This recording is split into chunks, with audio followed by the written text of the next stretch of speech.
गरुड पुराणात अकाली मृत्यूचे सत्य बघा. गरुड पुराणात भगवान विष्णूंनी गरुडाला स्पष्ट सांगितलं आहे, माणूस स्वतःच आपल्या आयुष्याची लांबी ठरवतो. हे ऐकायला कठोर वाटतं, पण कर्म सिद्धांताचा एक मूलभूत नियम आहे. मृत्यू म्हणजे शेवट नाही, तो फक्त पुढचा टप्पा आहे.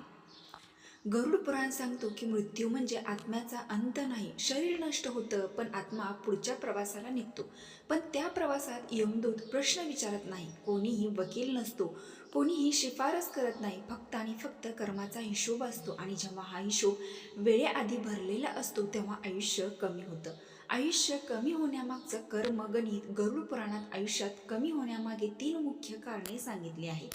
ही कारणे समजून घेतल्याशिवाय अकाली मृत्यूचं सत्य समजू शकत नाही.